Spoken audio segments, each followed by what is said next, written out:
सरस्वती नमस्तुभ्यं वरदे कामरूपिणी विद्यारंभं करिष्यामि सिद्धिर्भवतु मे सदा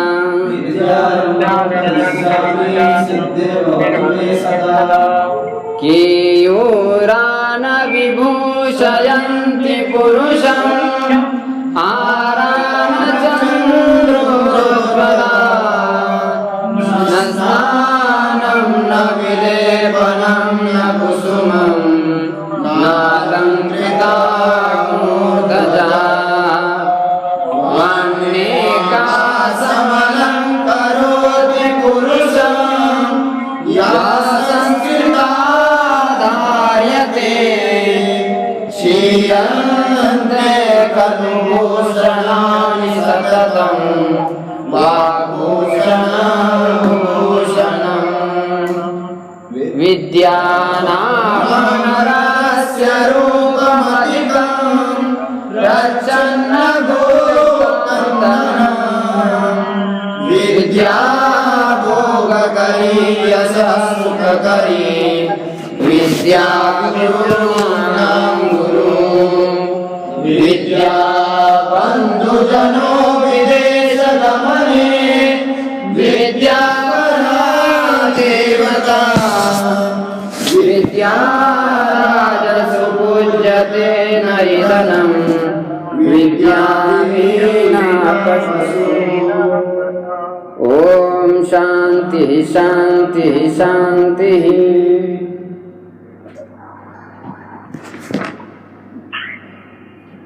रचनानुवाद कौमुदी में द्वितीय पाठ कल हमने पढ़ा था। इसमें नपुंसकलिंग शब्द का प्रयोग, भू धातु के मध्यम पुरुष का प्रयोग और संस्कृत में 3 वचनों का परिचय दिया था। हिंदी में वह, वे दोनों, वे सब, तुम दोनों, तुम सब, मैं, हम दोनों और हम सब। इन्हीं 9 कर्ताओं का प्रयोग होता है। इन 9 कर्ताओं का प्रयोग 9 क्रिया के साथ होता है। भवती, भवतः, भवन्ति, भवसि, भवतः, भवथ, भवामि, भवावः, भवामः। स भवति, तौ भवतः, ते भवन्ति, त्वं भवसि, युवां भवतः, यूयं भवथ, अहं भवामि, आवां भवावः, वयं भवामः। ऐसा बोल सकते? बोलो। सः भवति, तौ भवतः, ते भवन्ति, त्वं भवसि, युवां भवतः, यूयं भवतः, अहं भवामि, आवां भवावः, वयं भवामः। त्वं भवति, स भवति, तौ भवतः, ते भवन्ति, त्वं भवसि, त्वं भवसि, युवं भवतः, यूयं भवथ, अहं भवामि, आवां भवावः, वयं भवामः। ऐसा आप प्रैक्टिस कर लीजिए। आए तो ठीक है, नहीं आए तो हमने कौन सा ठेका लिया है? धीरे धीरे करते रहेंगे। हैं? ऐसा डरने की कोई बात नहीं। और कौन बोलेगा?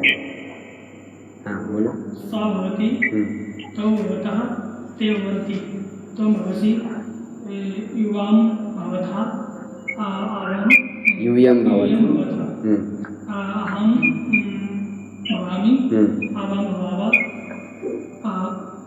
वयं भवामः। सुंदर।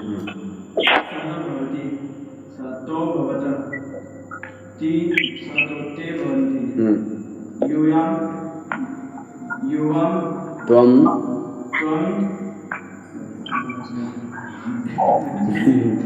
युवां भवसि, त्वं भवसि, युवां भवतः, यूयं भवत्, अहं भवामि, वयं भवामः, आवां भवावः, वयं भवामः। और आपने सुंदर बोला, थोड़ा सा डर लग जाता है। हाँ। सा भवति हम्म। सा त भवति तः भवता हम्म। ते भवामि ते भवन्ति ते भवन्ति त्वं भवसि युवां भवता अवं यूयं भवत् यूयं भवत् अहं भवामि आवां भवामि भवावः अहं वयं भवामः। आप बोल सकते हैं? सा भवति तौ भवतः ते भवन्ति त्वं भवसि युवां भवतः यूयं भवतः भवत् अहं भवामि वयं आवां भवावः भवावः वयं भवामः। इसको आप बिल्कुल घोटना है, जैसे भांग घोटते हैं कि नहीं लोग, आप नहीं तो इसी प्रकार इसको भी घोटना है। हाँ? आप क्या नाम है आपका? अभिषेक। हाँ। संभवति तौ भवतः ते भवन्ति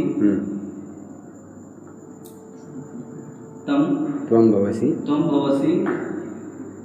युवां भवतः यूयं भवतः अहं भवामि आवां भवावः वयं भवामः। सुंदर बोला आपने। आप भी तैयार कर लेना अच्छी तरह से। हाँ? अंदर से डर निकलना चाहिए। जब तक डर रहता है तब तक वो ज्ञान स्थिर नहीं होता। आप बोल सकते हैं? सुचित्रा जी म्यूट खोल दीजिए, म्यूट खोल दीजिए, आवाज नहीं आ रही आपकी। म्यूट खोलने से आवाज आएगी आपकी।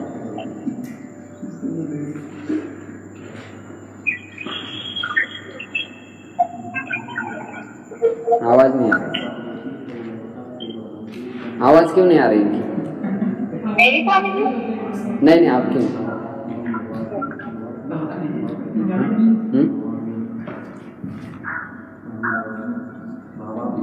म्यूट कर। अच्छा, आपका म्यूट बंद है। नहीं आ रहा। नहीं, उन्हीं का ही म्यूट बंद है, उधर से दिखाई दे रहा है। उनको समझ में नहीं आया। म्यूट खोल दीजिए आपका। आप खोल दिए। बोलिए। हाँ, अब आ रही।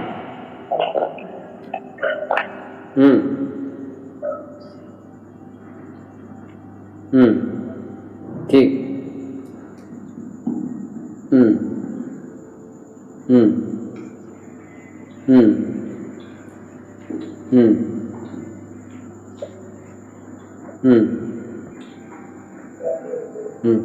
सुंदर है आपका, बहुत सुंदर है। और इधर कुछ बोलना चाहेंगे रामाधार जी?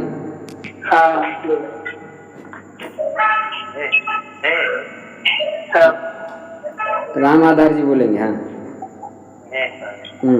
सा भवति तौ भवता ते भवन्ति त्वं भवसि युवां भवता यूयं भवत् अहं भवामि आवां भवावः वयं भवामः। आप तो तैयारी है, एक्सपर्ट है पूरे। गणेश जी? जी गुरुजी। सा भवति तौ भवतः ते भवन्ति त्वं भवसि युवां भवतः यूयं भवतः भवामि आवां भवावः वयं भवामः। सुंदर। इधर पंडित जी बोल सकते हैं?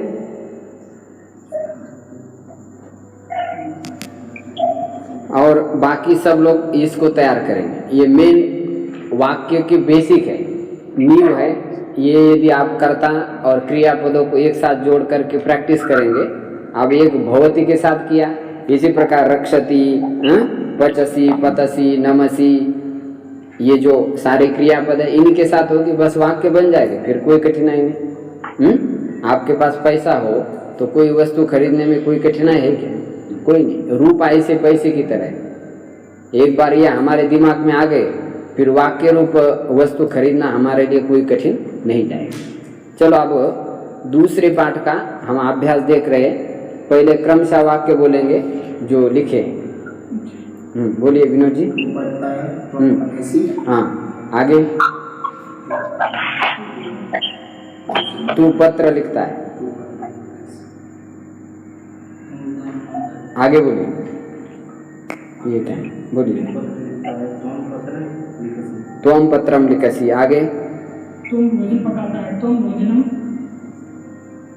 पचसी। पचसी। आगे। तुम राज्य की रक्षा करते हो, तुम राज्य में रक्षसी। ठीक। आगे। तुम फल की रक्षा करता है, तुम फलम रक्षसी।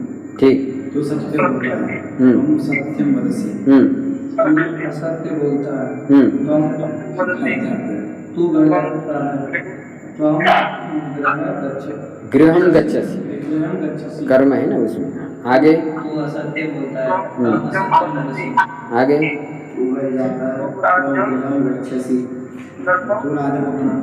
तू राजा को प्रणाम करता है। त्वं नृपम प्रणमसी। ऐसा बन जाएगा। तू यहाँ आता है। त्वं अत्र आगच्छसि। ठीक है। ऐसे अब द्विवचन के वाक्य बनाएंगे। एक वचन के हो गए, दो करता है। तुम दोनों यहाँ आते हो। युवाम अत्र आगच्छत। बस ये सरल है। तुम दोनों भोजन बनाते हो। युवाम भोजनम पचत। बनाने के लिए वही है पचत या कुरु आगे आएगा ऐसा। कुरुतः। आगे तुम दोनों अब गांव जाते हो। गच्छत। आप दोनों अब जा रहे हैं। भवंतो इदानीं गच्छत। ठीक है। दो पत्ते गिर रहे हैं। हाँ पत्रे पतता संज्ञावाचक शब्द है, प्रथम पुरुष का प्रयोग हो जाएगा उसमें। आगे बहुवचन के वाक्य इसी प्रकार। तुम लोग राज्य की रक्षा करते हो। यूयम राज्यम रक्षत। बराबर। तुम दोनों नहीं, तुम लोग ईश्वर को प्रणाम करते हो। नमथ विसर्ग नहीं रहेगा। तुम लोग पुस्तक पढ़ते हो। पठथ। बस ऐसा। अब तुम लोग हंसते हो। यूयम हंसत। तुम लोग पाठ पढ़ रहे हो।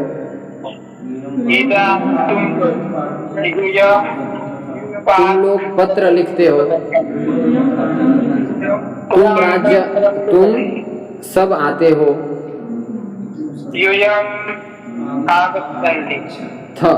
यूयम आगच्छत। इस प्रकार बन जाएगा। मध्यम पुरुष का है। अब शुद्ध अशुद्ध को भी समझेंगे और नियम लगाएंगे। ये सब आपको अभ्यास प्रतिदिन करते रहना है। त्वं राज्यस्य रक्षसि।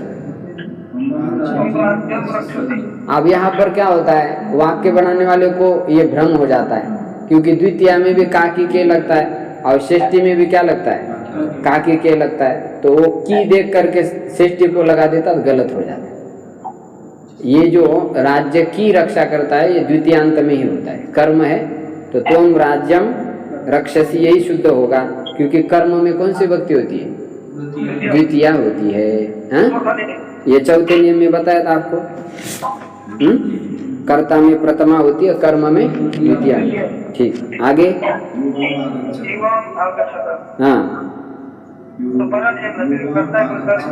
हाँ क्रियापद होगा आगच्छत। भवन्तो गच्छत। गच्छत उसमें मध्यम पुरुष कर दिया तो गलत हो गया। पत्राणि पतथ। इधर क्या आएगा, पतंती आएगा, क्योंकि प्रथम पुरुष का यहाँ पर करता है तो वहां पर क्रिया भी प्रथम पुरुष की आएगी, मध्यम पुरुष की नहीं आएगी। गलती हो गई, मध्यम पुरुष बहुवचन लिख दें, क्योंकि हाँ मध्यम पुरुष बहुवचन क्रिया का कर्ता कौन है, यूयम। और प्रथम पुरुष में हम स तौ ते लगा सकते हैं। संज्ञावाचक जितने शब्द है, वस्तुवाचक जितने शब्द है, वो सारे हम प्रथम पुरुष में लगाते हैं।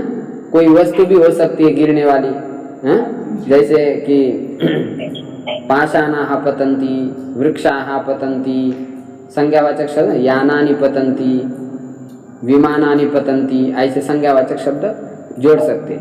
लेकिन मध्यम पुरुष में त्वम युवाम यूयम ये फिक्स करता रहते हैं। त्वम ग्रामम गच्छसि, गच्छसि कह दिया तो भी त्वम आ जाता है, अथवा त्वम इतना कह देने से भी क्रियापद आ जाता है। त्वम किम करोसि, ऐसा केवल क्रियापद भी आपने बोल दिया खादसी, तो वो कर्ता अपने आप अध्यारूत हो जाता है, आक्षिप्त हो जाता है। गच्छसि कहने से त्वम आ ही जाता है, लिखने की भी जरूरत नहीं रहती है। क्रियापद आगे आपने बोल दिया गच्छत, तो यूयम अपने आप आ गया, यूयम गच्छत, ऐसा आ जाता। हाँ, आप लोग कहाँ जा रहे हैं, यूयम गच्छत, वयम गच्छामः, हम सब लोग जा रहे हैं। तो इसके जगह पर आप केवल गच्छामः बोल सकते हैं, गच्छथ बोल सकते हैं, गच्छन्ति बोल सकते हैं। गच्छन्ति तो कौन जा रहे हैं, वो अपने आप ही आ जाता है, के गच्छन्ति। लेकिन केवल कर्ता बोलेंगे तो कोई ना कोई क्रियापद आगे रखना पड़ेगा। क्रियापद केवल आप बोलेंगे तो कर्ता बोलने की जरूरत नहीं, उस क्रियापद के आधार पर कर्ता समझ जाएंगे आप। गच्छन्ति कहने से इसका कोई बहुवचन, राम आगच्छन्ति, बालका आगच्छन्ति, समझ जाएंगे। नहीं खाली कहेंगे बालका, तो बालका क्या हसंती, रोदंती, क्रीडंती, स्मरंती, ये शंका आ जाएगी। तो वहां पर भी निश्चित कर्ता समझने के लिए कुछ ना कुछ एक बोल देते हैं, लेकिन क्रियापद बोलने से ये कर्ता फिक्स हो जाते हैं। यदि कोई नहीं भी है तो हम सतौते, त्वम, युवाम, यूयम इसको जोड़ सकते हैं। तो ये आप ध्यान रखेंगे हमेशा, इन क्रियाओं के साथ हमेशा यही कर्ता फिक्स रहते हैं। अब आगे देखो, भवंतो गच्छतः, वहां पर भवंतो प्रथम पुरुष आ गया, क्रिया मध्यम पुरुष लिख दिया, गलत हो गया। तो क्रिया प्रथम पुरुष की आनी चाहिए, भवंतो गच्छतः। पत्राणि पतथः लिखा है, तो यहाँ पर पत्राणि पतंती, ऐसा बहुवचन। किसमें? हाँ, पत्राणि में नकार को नकार भी हो जाएगा, रेप होने के कारण दंत्य नकार को मूर्धन्य नकार हो जाता है। अब शुद्ध करो और नियम बताओ। त्वम पठति, त्वम पठे से आ जाएगा। त्वम के साथ मध्यम पुरुष की क्रिया आती है, इसने क्या कर दिया, मध्यम पुरुष प्रथम पुरुष की लगा दी, तो गलत हो गया। इसी प्रकार युवाम गच्छतः, युवाम गच्छतः, यूयम लिखन्ति, लिखथ, यूयम वदसि, युवाम पतथ, विसर्ग आना चाहिए। त्वम भोजनः पचति, कर्म है तो अम लगेगा, बराबर। भवान सत्यः वदति, हाँ, भवान रक्षसि, यूयम राज्यः रक्षथ, रक्षत, विसर्ग नहीं रहेगा, बहुवचन। त्वम राज्यस्य रक्षसि, यहाँ पर कर्म में द्वितीय आ जाए। इस प्रकार शुद्ध करना है और नियम आपको स्वयं से बना देना है। थोड़ा सा मार्गदर्शन रहता है, बाद में मेहनत आपने को करना पड़ता है। पूरा इतना उंगली पकड़ करके कौन इतना सिखाएगा? इसके लिए गुरु के पास जाओ, नाक रगड़ो, उसके पास बैठो, ये सब बड़ी टेढ़ी प्रक्रिया रहती है। आप केवल अपने से गुरु बनो, आपने अपना उद्धार करो, आपने अपना क्या करो, पतन करो, आप स्वयं गुरु बनना पड़ेगा। चलो अभ्यास संस्कृत में क के वाक्यों को द्विवचन और बहुवचन में बदल लेना। एक एक वाक्य देखते हैं। क में क्या वाक्य है, तू पढ़ता है। अब इसका द्विवचन क्या बनेगा, पहले हिंदी बोलो। तू पढ़ता है, हाँ, तुम दोनों पढ़ते हैं। और बहुवचन तुम सब पढ़ते हो। बस आप इसको संस्कृत, हाँ संस्कृत बना दो अभी। हाँ, यूयम पठथ, पठथ, बस बन गया वाक्य। ऐसे आपको जो द्विवचन दो ख में लिखा है वाक्य को एक वचन और बहुवचन में बदल लेना है। ग्रंथ में कई कई द्विवचन है लिखा है तो गलत है, क्योंकि ऑलरेडी हम ख के द्विवचन के वाक्य है ही, तो वहां पर आपको बहुवचन ऐसा होना चाहिए। हाँ, तो एक वाक्य देखो, तुम दोनों यहाँ आते हो, एक वचन क्या बनेगा, तुम आगच्छसि। बहुवचन यूयम आगच्छति, ऐसा बनेगा। ठीक, ऐसे आपको सब वाक्य बना लेना है। ये सुचित्रा जी बहुत अच्छा जो है तैयार कर रहे हैं, बहुत उनकी रुचि भी है और सब लिख करके भेजते भी है। तो जिस किसी को समझ में नहीं आ रहा है कैसा तैयार करना है, तो मैं आपको सबको दे दूंगा। बहुत सुंदर लिखा हूँ। ऐसा लिखना चाहिए, प्रतिदिन तैयारी आपने मन से कर लेनी चाहिए, तब हो जाएगा। नहीं तो ऐसा कौन रात दिन डंडा लगा के बैठेगा आपके पास? नहीं। चलो आगे। पुस्तक, पुष्प, पत्र, जल, राज्य के प्रथमा और द्वितीय के रूप लिख लेना है। अब ये सारे शब्द नपुंसकलिंग है। आप कहेंगे लिंग कैसा समझेंगे? वो सब धीरे धीरे आएगा। कौन सा शब्द पुल्लिंग है, कौन सा नपुंसक है, कौन सा स्त्रीलिंग है, ये सब आपको धीरे धीरे पढ़ने पर आ जाएगा। क्योंकि व्याकरण में लिंग का ज्ञान सबसे कठिन होता है। धीरे धीरे पढ़ते पढ़ते ही हो जाता है, ऐसा एक दिन में नहीं आता है। सालों आप पढ़ेंगे तब आपको समझ। गंगा शब्द कौन से लिंग में है? स्त्रीलिंग में है। हाँ, नपुंसक लिंग है, सामान्य पहचान, शब्द के अंत में है। तो इनके रूप आप चला लगे। राज्यम, राज्य, राज्यानि, राज्यम, राज्य, प्रथमा द्वितीय, ऐसे चला ले। आगे वाक्य बनाओ। हाँ, एक जैसे ही सब है। सत्यम, गुरुः सत्यम वदति। त्वं राज्यम रक्षसि। इदानीं भवान आगच्छसि। कदा कदा भवान खादति। कदा भवान पठति। तदा अहं गच्छामि। यदा अहं पठामि तदा स आगच्छति। ऐसा बोले। ऐसे संस्कृत में थोड़े थोड़े छोटे छोटे वाक्य एक दूसरे के साथ जब हम मिलते हैं तब भी संस्कृत में बोलने की चेष्टा कर लेनी चाहिए। भवता स्वास्थ्यम कथम अस्ति। भवान भोजनम करोति। भवान धावति। भवान लिखति। भवान गच्छति। त्वं कुत्र असि। ऐसे प्रयोग करेंगे तो धीरे धीरे क्रियापद आ जाएंगे। तो क्रियापद आने से और आपका ज्ञान वर्धन हो जाएगा। लेकिन इसके लिए थोड़ा आपको धैर्य रख लेना है। ऐसे एक दिन में नहीं होगा। चलते आगे। द्वितीय पाठ पूरा हो चुका है। ये गृह पाठ है, आपको घर में ही तैयार करके आ जाना। यहाँ पर केवल इसलिए दोबारा थोड़ी सी स्पष्टता आ जाए इसलिए। अब तृतीय पाठ में हम देखते हैं। अब तक आपके 50 शब्द हो चुके हैं। प्रत्येक पाठ में कितने शब्द है?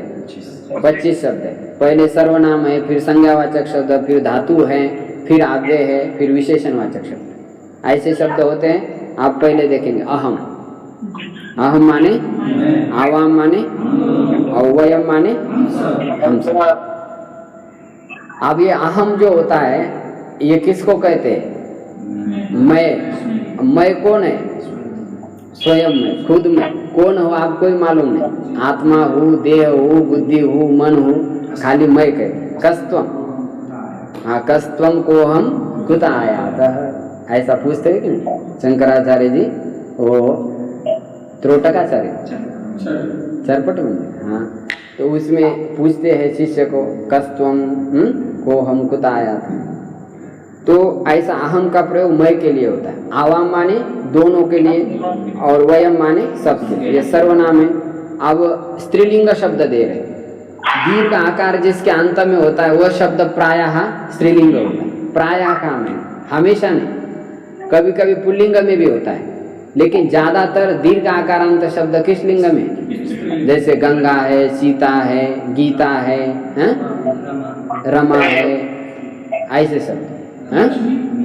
लक्ष्मी वो इकारांत आ गए, दीर्घ आकारांत है। दीर्घ इकारांत शब्द भी स्त्रीलिंग ही होते हैं। आप दीर्घ आकारांत समझा। देखिए, रमा, बाला, कन्या, लता, कथा, क्रीड़ा, पाठशाला, विद्या, बस ये शब्द है।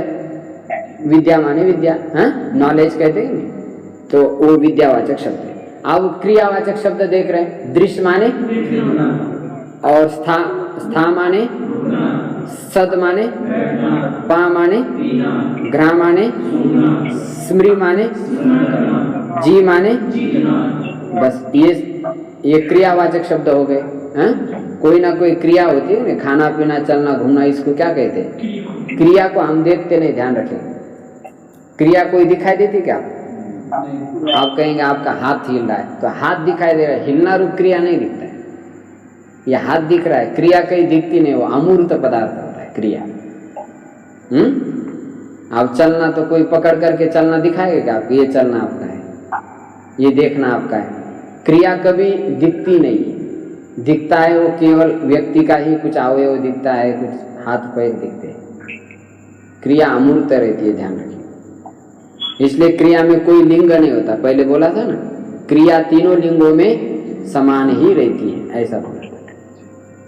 आप देखें, इन क्रियाओं के रूप हम चलाएंगे आगे। अब आप वे दे रहे, इतः माने और ततः माने यतः कुतः किम कथम न, हाँ नहीं, ये सब आवे हैं, इनके फिक्स यही अर्थ रहते हैं, इसलिए इसमें कोई आपको भ्रमित होने की आवश्यकता नहीं। सूचना, रमा विद्या रमावत। अब रमा से लेकर के विद्या तक रमा की तरह रूप चलेगी। अब रमा का एक रूप याद करें।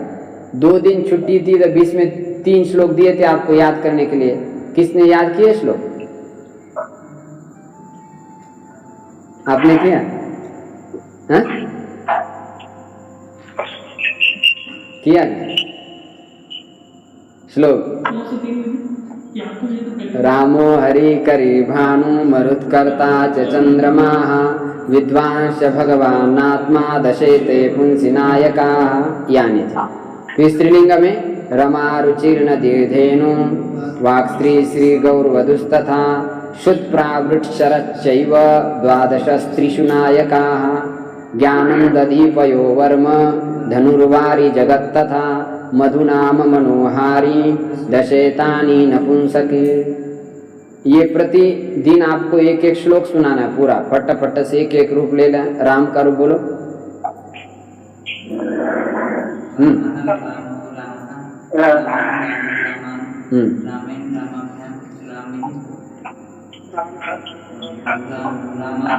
रामाय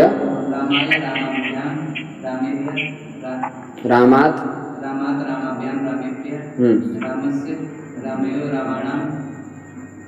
रामे, हाँ ऐसा बोलो। आप हरि बोल सकते हैं? हरि हाँ बोलो।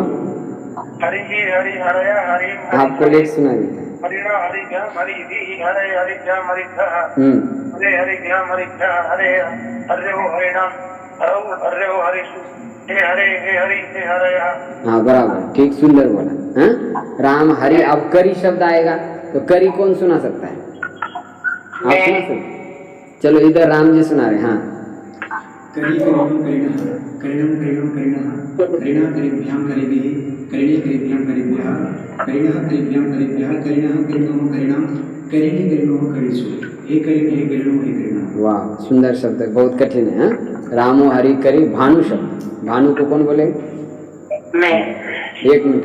भानु भानु भानु नहीं, विसर्ग भानु हूँ। भानु भानु भानु भानवः। भानवः। हाँ, भानुना भानु भानु भानु भानु भानु भानु भानु भानुना भानुना भानु भान भानुवे भानुभ्याम भानुवे भानुभ्यां भानुभ्या भानुवे भानुवे भानुभ्यां भानुभ्या भानुवो भानुभ्यां भानुभ्या भानोः भानुवो भानुनां भानव भानो भानोः भानुषु हे हे भानु हे भानु हे भानु हे भानु भानवा। हाँ, अभी क्लैरिटी नहीं आई। हम इन सारे शब्दों को आपको रिकॉर्डिंग करके दे देंगे, हैं, ताकि उसको आप सुन लीजिए। फिर सामने अभी कागज भी आपको सबको दिए हैं ना, तो उनको इन शब्दों को रटे बिना आगे हम घुस नहीं सकते, हैं। तो काम चोर नहीं होना चाहिए, पूरा काम में ईमानदारी से कर लेना है। तो सारे शब्द आप अच्छी तरह से रटेंगे। करी भानु हो गया। मरुत, मरुत बोल सकते हैं आप? हाँ बोलो। मरुत मरुतो मरुतः मरुतम मरुतो मरुतः मरुता मरुद्भ्यां मरुद्भिः मरुते मरुद्भ्यां मरुद्भ्यः मरुतः मरुद्भ्यां मरुद्भ्यः मरुद्भ्यः मरुतः मरुतोः मरुतां मरुति मरुतोः मरुत्सु हे मरुत हे मरुतो हे मरुतः। हाँ सुंदर बोल लिया। ये गणेश जी बहुत तेज तरह है। मरुत के बाद क्या है? कर्ता। हाँ कर्ता में कर्तरी प्रातिपदिक है। हाँ बोलो। कर्ता कर्तारो कर्तारः कर्तारं कर्तारो कर्त्री कर्त्रा कर्तृभ्यां कर्तृभ्यः कर्त्रे कर्तृभ्यां कर्तृभ्यः कर्तुः कर्तृभ्यां कर्तृभ्यः कर्तुः कर्तुः कर्तॄणां कर्तरि कर्तरोः कर्तृषु हे कर्ता है कर्तारो। वाह वाह बहुत सुंदर कर्तरी शब्द बोल दिया इन्होंने। हाँ कर्ता के बाद क्या है? चंद्रमस प्रातिपदिक। आप चंद्रमस को कौन बोले? आप ही बोलो। बोलो चंद्रमस चंद्रमस चंद्रमाः चंद्रमसो चंद्रमसः हाँ चंद्रमसं चंद्रमसे चंद्रमसे चंद्रमोभ्यां चंद्रमोभिः चंद्रमसः चंद्रमसः बराबर। हाँ बराबर पंचमी बोलो चंद्रमसः चतुर्थी चंद्रमसे तृतीया अच्छा तृतीया चंद्रमसा चंद्रमोभ्यां चंद्रमोभिः चतुर्थी चंद्रमसे चंद्रमोभ्यां चंद्रमोभ्यः चंद्रमसः चंद्रमोभ्यां चंद्रमोभ्यः चंद्रमसः चंद्रमसोः चंद्रमसां चंद्रमसि चंद्रमसोः चंद्रमरुषु चंद्रमरुत्सु। वाह हे चंद्रमा हे चंद्रमा हे चंद्रमा हे चंद्रमसो हे चंद्रमा। बस हो गए। हाँ सप्तमी बहुवचन में 2 रूप बन जाते चंद्रमसु चंद्रमसु। अब हो गया उसके बाद विद्वान। हाँ अब विद्वान कौन बोलेगा? आप ही बोलेंगे सर। हाँ विद्वान बोलो। विद्वान विद्वांसो विद्वांसः विद्वांसं विद्वांसो विदुषः हाँ विदुषा विद्वद्भ्यां विद्वद्भिः विदुषे विद्वद्भ्यां विद्वद्भ्यः विदुषः विद्वद्भ्यां विदुषः विदुषोः विदुषो विदुषी विदुषोः विद्वत्सु हे विद्वान हे विद्वांसो हे विद्वान हे विद्वांसो हे विद्वांसः। ऐसे बोले। हाँ विद्वान के बाद क्या है? भगवान है। भगवान भी बोले। हाँ बोलो। भगवान भगवन्तो भगवन्तः भगवन्तं भगवन्तो भगवतः भगवता भगवद्भ्यां भगवद्भिः भगवते भगवद्भ्यां भगवद्भ्यः भगवतः भगवद्भ्यां भगवद्भ्यः भगवतः भगवतोः भगवद्भ्यां भगवती भगवतोः भगवत्सु हे भगवान हे भगवन्तो हे भगवन्तः। सुंदर। आप क्या है? भगवान आत्मा आत्मन प्रातिपदिक है। अभी आत्मन भी आना चाहिए। सबको आत्मा समझना है। हाँ चलो आत्मा आत्मा आत्मानो आत्मनः आत्मानं आत्मानो आत्मने आत्मना आत्मभ्याम् आत्मभ्याम् आत्मभिः आत्मने आत्मभ्याम् आत्मभ्यः आत्मभ्याम् आत्मभ्यः आत्मनः आत्मनोः आत्मनाम् आत्मनि आत्मनोः आत्मसु हे आत्मन हे आत्मानो हे आत्मा। बस हो गया। पुल्लिंग का सारा काम हो गया इनका। हाँ ऐसे आप भी सब प्रैक्टिस कर लीजिए। हर दिन एक एक सुनाए तो भी कोई दिक्कत नहीं। हाँ कर सकते हो ना इनके लिए। हाँ कल जो है पुल्लिंग का पूरा याद करें। ज़्यादा लोड लेने ना धीरे धीरे कर लेना। आपने ज़्यादा लोड ले क्या करना है? दिमाग फट जाएगा। चलो अब रमा शब्द ऐसा स्त्रीलिंग का शब्द है। कुछ आ गया किसमें? रमा शब्द रमा रमे रमा करता है। रमाम रमे रमा द्वितीया। अब रमा के साथ आ ए आहा लगा देना है। आम ए आहा लगा देना। ये संक्षिप्त प्रत्यय होते हैं। ए फिक्स और प्रफिक्स समझते हैं ना? ए फिक्स माने क्या होता है? प्रत्यय होता है ना। और प्रफिक्स माने उपसर्ग। तो ए फिक्स वर्ड के साथ लगाना पड़ेगा। शब्दों के साथ लगाना पड़ेगा तभी वो शब्द बनेगा। खाली गो कौन बोलता है? अंग्रेजी में भी नहीं बोलता है। कोई ना कोई लगाना पड़ेगा उसके साथ। ING लगाना पड़ेगा। ऐसे ही कुछ मास्टर है तो मास्टरिंग लगाना पड़ेगा। ऐसे लगाते हैं। ऐसे इसमें भी वो संक्षिप्त प्रत्यय लगते हैं। अब आगे चलो। बाला आदि के रूप संक्षिप्त रूप लगा करके बनाए। जैसे बाला बाले बालाहा बालाम बाले आदि शब्द कन्या लता कथा पाठशाला आदि आप चला लेना कमरा में बैठ के शांति से। आगे चलो। भू लट प्रथम पुरुष, उत्तम पुरुष दे रहे अभी, अंतिम का है भवामी भवावह भवाम, आमी आव आम, हाँ आमी आव आम लगा देंगे साथ में। चलो सूचना, विशेष सूचना दे रहे, जो क्रियाएं दी थी दृश्य स्था सद पा घ्रा स्मृ जी, ये जो क्रियाएं हैं, इन क्रियाओं को जब हम उसमें लकारों में चलाएंगे तब उस समय उनके स्थान पर ये आदेश कर दे। इनको आदेश कहते हैं। कैसे देखो, लकार कितने होते हैं? 10 लकार होते हैं, तो उनमें से आपको 4 लकारों में ये आदेश कर देना है। कितने लकारों में? लट लिट लुट लिट लोट लंग विधिलिंग आशीर्लिंग लुंग लकार और लिंग लकार, ऐसे 10 लकार होते हैं। इसमें आप शुरू में जो है जो इंडेक्स दिया है उसमें आप देख लेना, आवश्यक निर्देश दिए हैं तो वहाँ पर ये सब आपको इसी रचना अनुवाद कौमुदी में मिल जाएगा, वहाँ पर आप देख लेना। आप 4 लकार देखना हमको, लट लकार लोट लकार लंग लकार और विधिलिंग लकार। इन लकारों में इन धातुओं के स्थान पर ये आदेश हो गए, हाँ, कि ये रूप बन जाएंगे। जैसे दृश्य धातु है, क्या धातु है? दृश्य, दृश्य के स्थान पर क्या आदेश करेंगे? पश्य आदेश करें। फिर आती लगा दो, पश्यति पश्यतः पश्यन्ति पश्यसि पश्यतः पश्यामि पश्याव, ऐसा समझ आ रहा है? इसी प्रकार आगे क्या दिया है? स्था धातु, स्था को तिष्ठ कर देंगे, तिष्ठति तिष्ठता तिष्ठता तिष्ठामि तिष्ठाव, ऐसा बन जाए। आगे सद के स्थान पर सीध आदेश है, सीदति सीदता, ऐसे पिब के स्थान पा के स्थान पर पिबति पिबता पिबंती, घ्रा के स्थान पर जिग्रति जिग्रता, गम के स्थान पर गच्छति गच्छता, आगम के स्थान पर आगच्छता आगच्छन्ति। देखो गच्छति माने जाना और आगच्छति माने गोइंग और कमिंग, ऐसा कहते हैं। तो ऐसे यहाँ पर गच्छति माने जाना और आगच्छति माने आना। आ उपसर्ग लगा देंगे। अब उपसर्ग के बारे में आपको बताएंगे, हाँ आगे। अब आपको वर्णमाला का परिचय कराएंगे। व्याकरण का जो बेसिक नींव है वह क्या होते हैं? वर्ण होते हैं। वर्ण 2 प्रकार के, स्वर और व्यंजन। आप स्वर और व्यंजनों का परिचय करना है आपको, ताकि आगे चल करके आप संधि भी खेलेंगे, हाँ? संधि का भी ज्ञान होना चाहिए ना, तोड़ना और जोड़ना, बस 2 ही काम करना है संधि। तो इसके लिए पहले आपको स्वरों का और व्यंजन का ज्ञान होना चाहिए। इसलिए पहले समझा है वर्णमाला। कोष्टक में पारिभाषिक नाम, इन्हें शुद्ध स्मरण करें। कोष्टक में पारिभाषिक नाम है, इन वर्णों को इन नामों से पुकारा जाएगा। देखो आप जब क्रिकेट खेलने के लिए जाते हैं, उधर से एक टीम आ गई, इधर से एक टीम आ गई, आप किसी का कोई नाम ही मालूम नहीं आपको, ये कौन है, श्याम जी है या भगत जी है, कोई मालूम नहीं। आप जब क्रिकेट में उधर बॉल चला गया, बुलाना है, नाम ही मालूम नहीं होगा, तो आप खेल पाएंगे क्या उसमें? ये कहेंगे ओ इधर आ जाओ इधर आ जाओ, वो दूसरा ही उधर आ गया, ऐसा होगा क्या? तो इसलिए क्रिकेट खेलते समय आपको उनके नाम मालूम होने चाहिए, तभी आप क्रिकेट खेल सकते हैं। ऐसे व्याकरण भी एक बड़ा क्रिकेट है।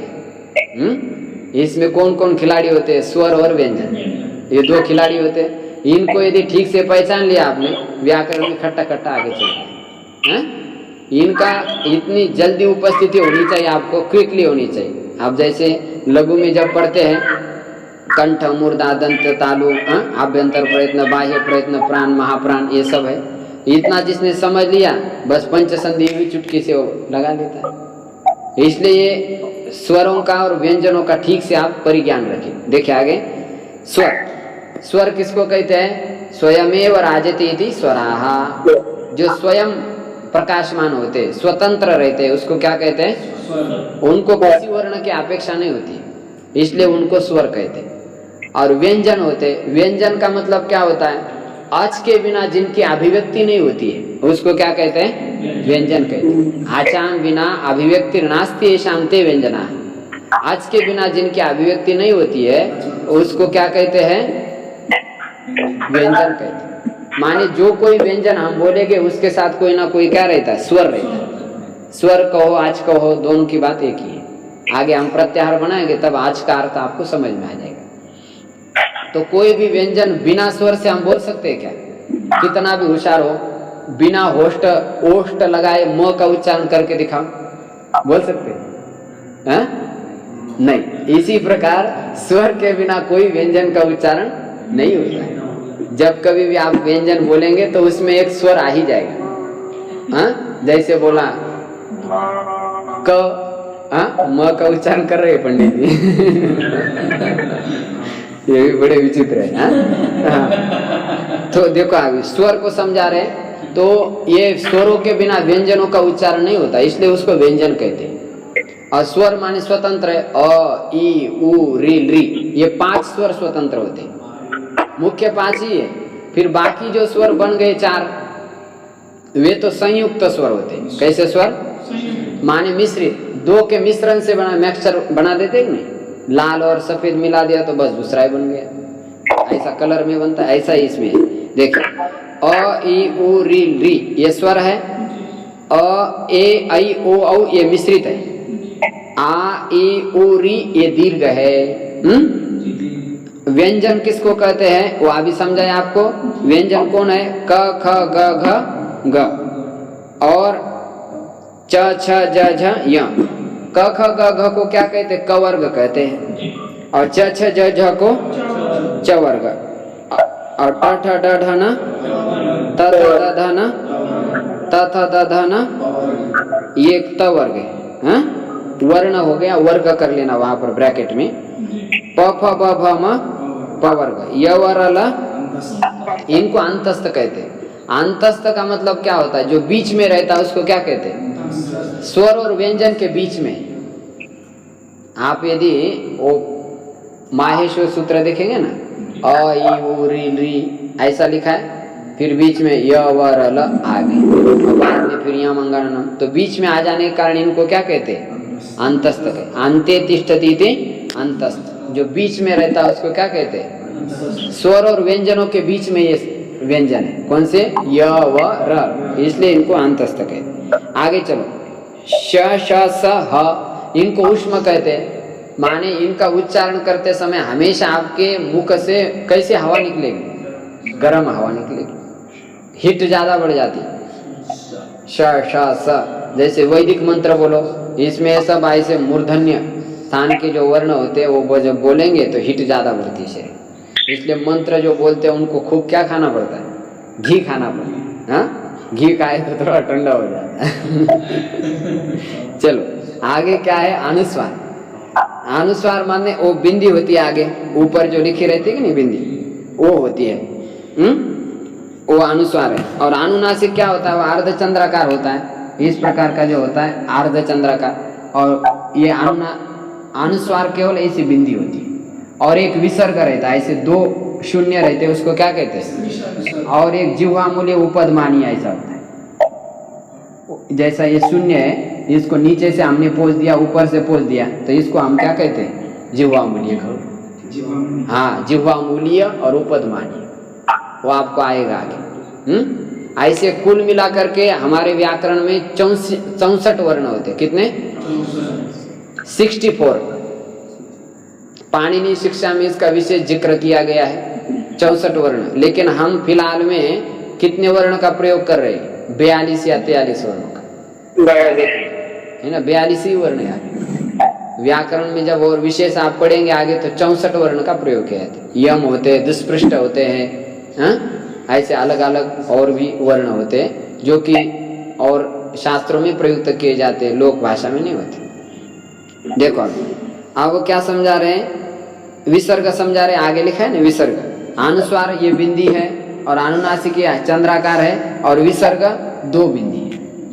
ये विसर्ग और अनुस्वार जो होता है, ये अनुनासिक हमेशा स्वर के बाद लिखे जाते हैं। किसके बाद लिखे जाते हैं? व्यंजन के बाद नहीं लिखे जाते। ये बात आप विशेष जानते हैं। अमहा इति आचाह परा अनुस्वार विसर्ग।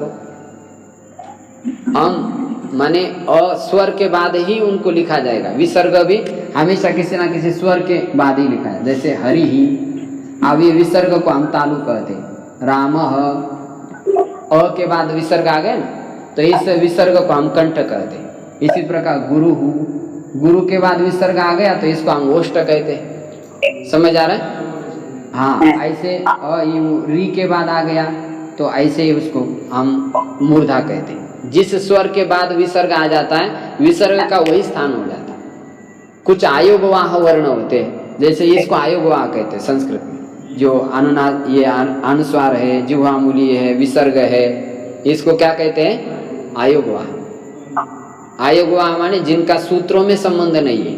माहेश्वर सूत्र जो 14 है अयुनरिलिट, इनमें इनको नहीं ग्रहण किया है, इसलिए इनको क्या कहते हैं? आयोगवाह, ऐसा कहते हैं। चलो अब आप आगे चलेंगे। वर्ग को समझ गए आप? कवर्ग, चवर्ग, टवर्ग, तवर्ग, पवर्ग, ये पवर ऐसे है। अब इनको प्रत्येक हम जो ये क ख ग घ ग, आगे क्या है? च छ ज झ य, आगे ट ठ ड ढ, आगे आगे ये है। अब जब आपको क वर्ग पूछा जाएगा तो ऐसा बोल लेना है, और प्रत्येक वर्ग का प्रथम वर्ण जब पूछा जाएगा तो कैसा बोलेंगे? ऐसा। कचट तप, ये प्रत्येक वर्ग का प्रथम वर्ण हो गया। और जब च वर्ग बोलेंगे तो कैसा बोलेंगे? ऐसा बोलेंगे। प्रत्येक वर्ग का चतुर्थ वर्ण बोलो। प्रत्येक वर्ग का पंचम वर्ण बोलो। नहीं, गयननम, ऐसा बोलेंगे इसको। इसी प्रकार पवर्ग बोलेंगे तो वर्ग जब बोलेंगे तो इस प्रकार आपको बोलना है, और जब प्रत्येक वर्ग का वर्ण कहेंगे तो इस प्रकार ऊपर से बोलना, नीचे। समझ आ गया? देखो वही लिखा आगे, सूचना। वर्ग के प्रथम अक्षर का अर्थ क्या होता है? कचट तप, प्रत्येक वर्ग का प्रथम अक्षर आ गया। और द्वितीय क्या हो गया? खचट तप। तृतीय क्या हो गया? चतुर्थ क्या हो गया?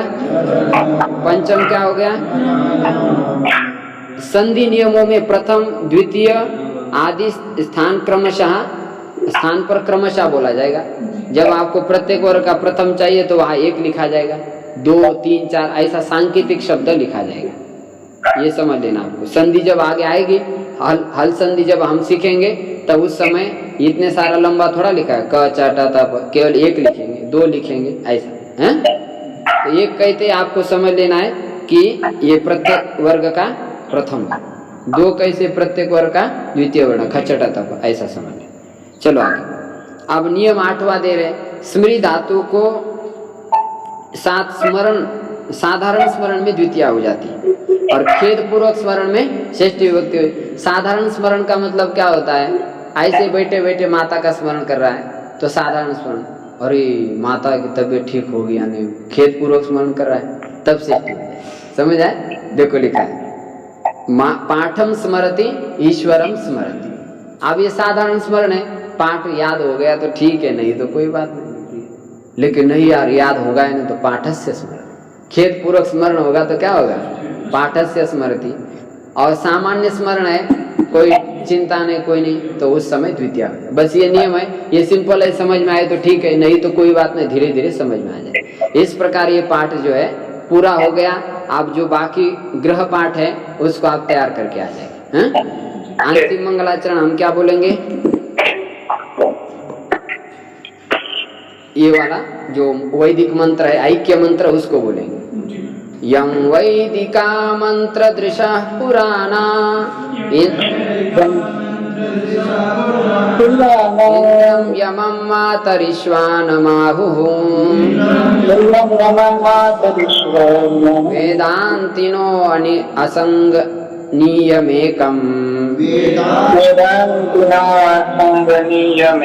ब्रह्म शब्देन विनिर्दिशन्ति शैवायमीशं शिव इत्यवोचन् यं वैष्णवा विष्णुरिति स्तुवन्ति बुद्धस्ततारहन्निति बौद्धजैनाः कालेति च सिक्खसन्तः शास्तीति केचित् कतिचित् कुमारः स्वामीति मातेति पितेति भक्त्या यं प्रार्थयन्ते जगदीशितारम् स एक एव प्रभुरद्वितीयः। ओम शांति शांति शांति।